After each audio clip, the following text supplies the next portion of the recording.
Hello, welcome to Shaka Extra Time. I am Paul Ndiho. Shaka Extra Time is the only live show that comes to you right here on Facebook Live. And joining me in the studio is Shaka Sali himself, aka the Kabale Kid. Hello, Shaka. Hello, Paul. How are you today? As I often say, of course, hugely terrific. I'm glad that you look terrific and you're hugely terrific. Thank you so much. Yeah, and a warm welcome to all our Facebook followers. Shaka Extra Time is a place where Shaka himself gets to answer your questions. Shaka, right away, let's maybe start in Somalia. First of all, let me say that my condolences to the people in Somalia. What happened there a couple of days ago was terrible. Over 281 people died, more than 300 people injured, and as we speak, the numbers could even rise. Your thoughts? Well, just as you said, of course, I would also like, frankly, to extend my heartfelt condolences to the people of Somalia, the region, Africa, and frankly, humanity, for that matter. It's most unfortunate. We have had AMISOM, Paul, in Somalia, or at least in terms of Uganda, for about 10 years. And we still, frankly, do not seem to be anywhere near restoring reasonable, or at least a semblance of reasonable peace and stability. The question is there going to be a military solution, really? Or should we perhaps be thinking about looking for other paths to make sure that Somalia can at least return back to a semblance of peace and stability so that people can live their lives? Shaka, on paper, it seems to look like AMISOM is actually doing the right thing. For some reason, they keep telling us that they have brought security back to the country, especially in Mogadishu. But we continue to see these sporadic attacks almost day in, day out. We have bomb blasts killing people, and yet we have AMISOM troops there. How can the Ugandans or the Burundians who are in charge of those voices justify their being there? I don't know, except to say, frankly, that yes, it is true that AMISOM has made a significant difference in the sense that at least they were able to move the Al-Shabaab combatants or rebels or whatever, or terrorists, whatever you want to call them, out of the places, neighborhoods, locations they once occupied, including, of course, the capital Mogadishu, around the main market. But the fact of the matter is rebels do not really need to occupy any space in order to be effective.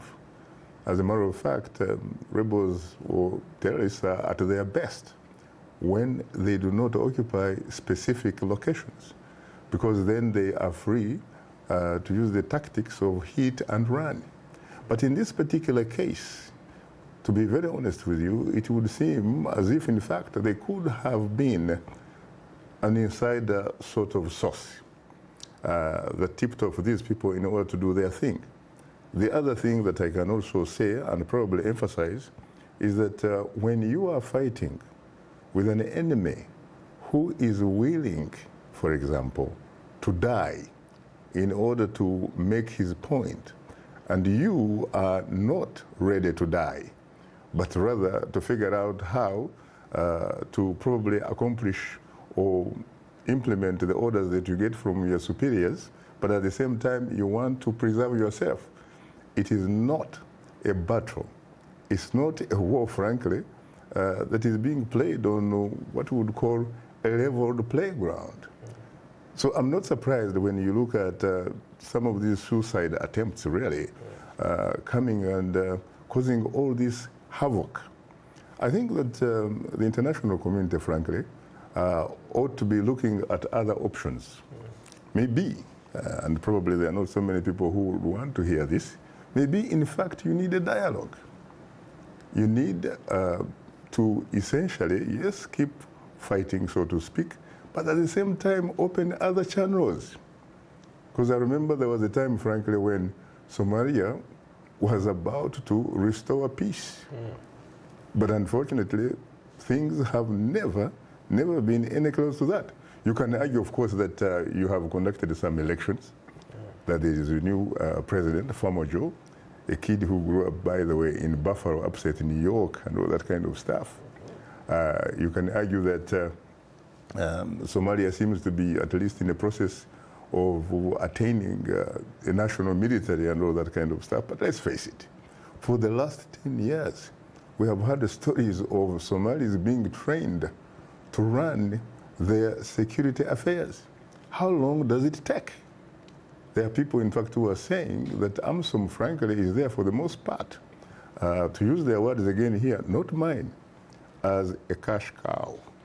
You are probably right on that because there can't be any justification of why they keep sending troops to Somalia, and yet we continue seeing this. I've read some, I've come up across some analysis that seems to suggest that more people have died under the watch of AMISOM troops in Somalia than before AMISOM went into Somalia. I could be wrong, but that looks to be the picture here. What should the international community do?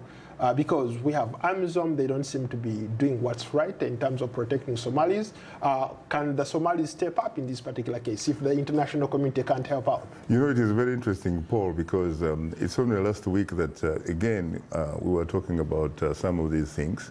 And we pointed out, by the way, that the commander of the Somali army and defense minister actually resigned. We don't know why they resigned. We don't know whether they had disagreed on some strategic, maybe options and what have you.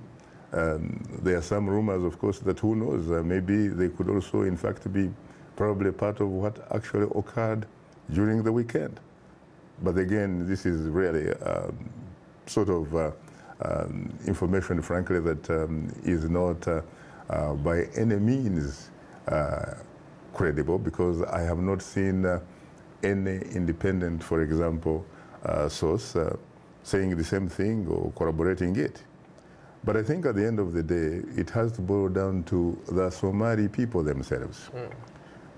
Come on, man. I mean, since 1991, this was probably the last time that the Somali nation had actually what would be called an effective central government, even though at that time the president of Somali, Siad Barre, was in fact jokingly referred to as the mayor of Mogadishu. The reason being that for the most part, he actually seemed to be occupying the capital, Mogadishu, as opposed to the entire country. But I think that the ordinary Somali person, frankly, has paid too much of a price. How about people who make the argument and say that when it comes to actually practicing real democracy, Somalia is an example in the region, on the continent. They have had periodic elections where they elect representatives and even a president. But when it comes to actually taking security seriously, making sure that the people in Somalia are secure, they have failed on that part. Would you attribute that maybe to the lack of them having adequate means to train their soldiers? First of all, when someone talks about Somali having the capacity, for example, perhaps being more democratic than a lot of other places around, simply because of some of the examples you have provided, maybe they're actually talking about the other Somali, which is Somaliland. No, actually, whose capital is Hargeisa. Yes. I mean, let's face it, Somaliland used to be under the British during colonialism. And it was, I think, the first part of Somalia to attain or regain its political independence. But Somalia itself had been under the Italians, whose capital is Mogadishu. And of course, there was another Somali, which is called Djibouti in the north. And there are other Somalis who are part of Kenya. So there was one time this idea of irredentism, all these Somalis coming together under one umbrella. And that's how they ended up into a war with neighboring Ethiopia. And hence the enmity between Addis Ababa and Mogadishu. But you see, the ethnic community, the Isaks in Somaliland, played a very significant role in overthrowing Siad Barre, the president of Somalia. And since then, there's no question, anybody can tell you that Somaliland, whose capital is Hargeisa, is a democratic part of the region, except that it has not really been given a nod to go back to where it used to be as an independent country. They still want it to be part of this federal kind of arrangement, whose, of course, capital should be Mogadishu. Now, when you talk about the elections in Somalia, yes, there have been elections there, but frankly, not quite like elections. They were elections. When you compare them to the countries on the region, they actually turn out to look better. Yeah, but you see, they do not perhaps, for example, represent what you'd call a universal franchise. It's not like one person, one vote. But we've seen in situations where we have universal suffrage, people show up to vote and their votes don't count. So shouldn't the example of Somalia at least be a model? It's true. You can probably use another argument and saying, yes, you may be having a lot of violence and what have you in Somalia, but let's face it, you do have some very thriving, for example, enterprises. You can talk about the telecommunications industry, for example. Somalia has one of the most, I think, incredible telephone services. Cheapest rates in the whole world. Cheapest rate in the whole world, and very clear. Very clear. When you're talking to someone in Somalia, it's very clear. It's just like a local kind like telephone call. I am told also that there are schools which are going about their businesses and what have you, that not every day really looks as glim or as bad as we think. But I think at the end of the day, let's face it, we definitely need a government that is in effective control, that can secure a taxation base, and in return can provide the badly needed social delivery. We're talking about social services, medical care, for example.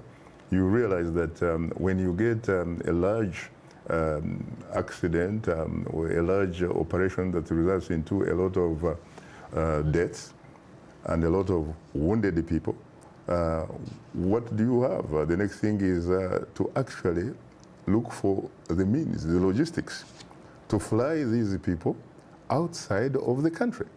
In this particular case, you're talking about, in fact, people flown to Europe because, let's face it, Turkey, which used to be, of course, the epicenter of the Ottoman Empire, is in Europe, whether you like it or not. And they have to go to Europe to be treated. Some have had, as you said, to go to Djibouti, and others to Kenya, and what have you. Come on, let's face it. You need a government, at least, that commands respect among the vast majority of the people of Somalia, just like other people in the neighborhoods, even though you do have some democratic, democratic challenges and what have you, but at least they do have an effective center that provides some security, even though it sort of, let's face it, oppresses them. Shaka, let's cross over to Kenya. Things are heating up in Kenya. Very, very interesting developments. At least the last time I checked, about 39 people have died as a result of the ongoing post-election violence. Both parties fighting each other. Your thoughts on Kenya? Kenya, as I often say, is a very, very important country. Kenya is not only important for the Kenyans, but in fact, it's important for Kenyans, for the neighbors, for the international community, for all of us rolled into one. We cannot afford to see a Kenya, frankly, that is ungovernable. We cannot afford to see a Kenya that have the tendencies of disintegrating, because if it does, it will cause a lot of problems in that entire region. Look at Mombasa, for example, the coastal city of Mombasa, which is the seaport. And by the way, that is where the opposition NASA also happens to be very, very strong under Governor Joho. We need to make sure that the seaport operates, because a lot of countries, including where you and I come from, Uganda, largely depend on that. South Sudan largely depends on that. Some parts of Burundi, even though they may largely depend on Dar es Salaam, they also, to a certain degree, depend on that. So does Rwanda, Eastern DRC, and a lot of places, really. So I think that we cannot afford not to have at least a semblance, frankly, of peace and stability in that part of our mother continent. How about people who are saying that maybe they should not even have the elections? After all, these elections are going to be held under the same rules of the game. Nothing has really changed as far as the ordinary person is concerned. What the Supreme Court recommended, most of those recommendations on paper, they say have been made, but in principle, nothing has happened. It is very true. Probably some things have happened, but probably not sufficient enough to create an environment that allows an electoral process that would reflect the orders and instructions or demands of the Kenyan Supreme Court. Remember, it talked about having an environment that allows an election that becomes at least free, fair, transparent, credible, and verifiable. And so it really means that ordinary Kenyan voters have to be operating in an environment that does not intimidate them, does not threaten them, that they actually feel they are voting or choosing a president from the deepest, bitter part of the bottom of their hearts. They have to vote their conscience. So far, a lot of pundits seem to think that those conditions do not exist, except, of course, the electoral body, the Independent Electoral and Boundaries Commission, which some pundits, in fact, have just said that apart from it being called an Independent Electoral and Boundaries Commission, in their view, again, not mine, it seems, frankly, to be an extension of one of the parties. I'm talking about the ruling Jubilee Party, that in fact, it is not independent. But the electoral body itself is under pressure because it has, for example, to deliver an election not only that reflects the orders and instructions and demands of the Supreme Court of Kenya, but it has to do it within 60 days. But let's have it. Let's talk about this business. Why 60 days? Because they say unless you do that, you likely to run into some kind of constitutional crisis, which means you could have what they call a lacuna or a void. And the Kenyatta's people are so reluctant not to have those elections within 60 days because they think come November 1st, he could cease to be president. And you could have a sort of transitional or caretaker sort of government that could eventually organize an election in which, of course, he, Raila Odinga, participates. So that is, at least some of the arguments around there. Yeah. But what do you really think is needed here, Paul? There are people who think what is needed is a political solution, that they shouldn't really necessarily focus on the law, on the judiciary system as a laser beam, because after all, laws are made for people. People are not made for laws. But the question is, which institutions out of the three that seem to be respected among the vast majority of Kenyans? As we talk, it seems to be the judiciary. The judiciary seems to be the only institution left that Kenyans tend to respect. People have questions about the executive.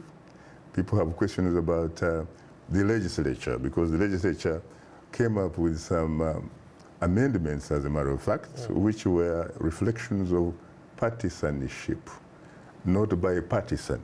And therefore, they are not the type of amendments, for example, that a lot of Kenyans and indeed observers, frankly, even look at very seriously.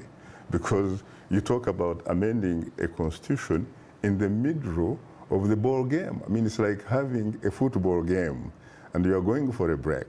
And when you come back, they tell you that this time you probably have 2 referees rather than 1. Interesting. Let's go to the comments. Now let's start with Keith Mono from Zambia. Why do you think dictatorship is on the rise in Africa, and what do we need to do to end this curse?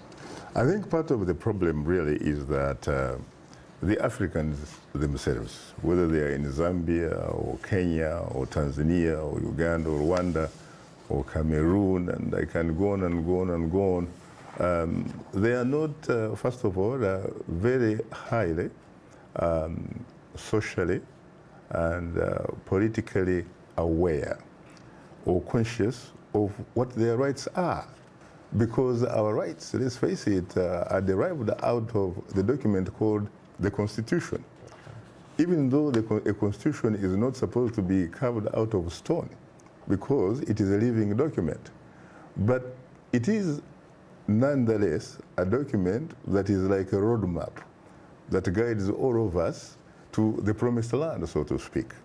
But unfortunately, the leaders that have emerged in recent times tend to look at this document, very important document, with disrespect, to the extent that they tamper with it, they mutilate it, to the extent that it ceases in fact to be seen as a constitution.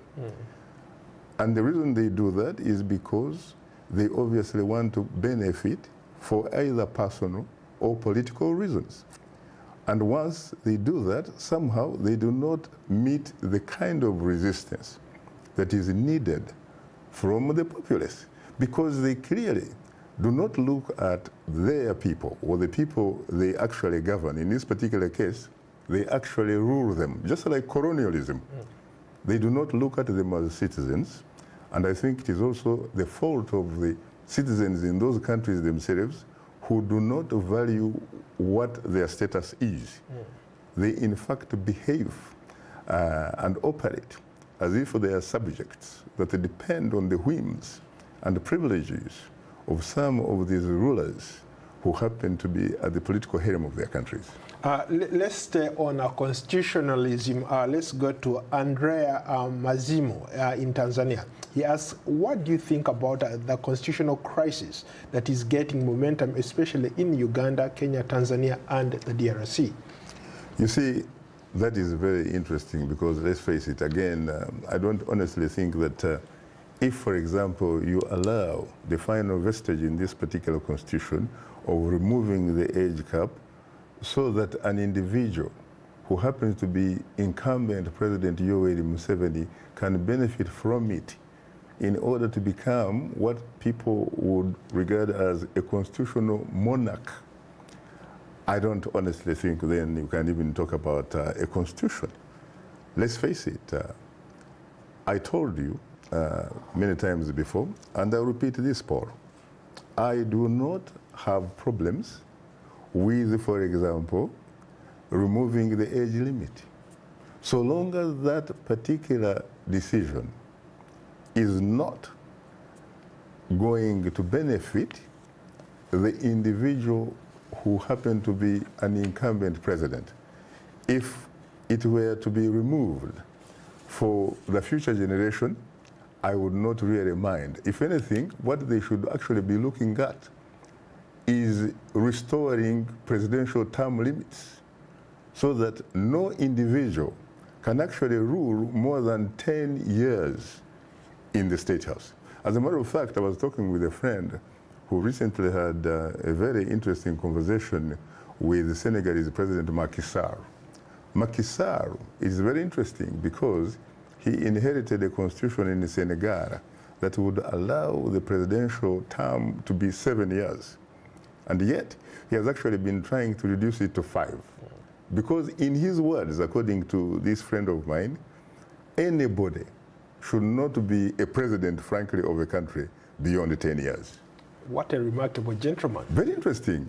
And he was elected in an election, by the way, that was free, fair, transparent, and credible, defeating incumbent President Abdul Wadi, who had been in charge for so many years. Yeah, Shaka, let's go to a personal question now from a one Shaka Robert Andrew.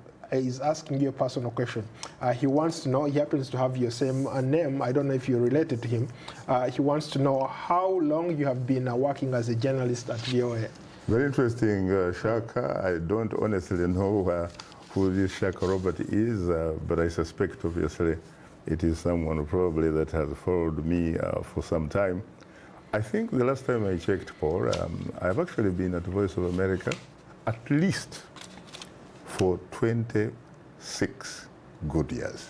And how has your experience been like? Very interesting.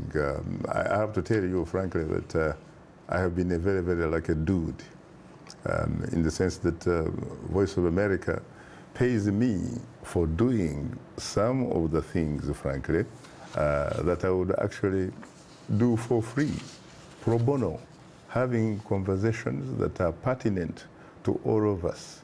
And yet, they pay me for them, for doing that kind of a job, especially, frankly, when you think about the opportunity that we have been having with a platform called Straight Talk Africa. Speaking about Straight Talk Africa, what are you talking about tomorrow? Interestingly, tomorrow we are actually looking at the key to peaceful transitions of power in Africa. We still have time for maybe one more comment. Let me go to Liberia. Let's go to Liberia. So George Weah and Joseph Boakai will go head-to-head in the presidential runoff. Your thoughts? Interesting. I'm not surprised because, frankly, let's face it, it should have been George Weah all the way. As a matter of fact, I would have probably expected him to win in the first round. But the fact that no one actually can win in the first round means, in fact, we do have a serious and credible election here.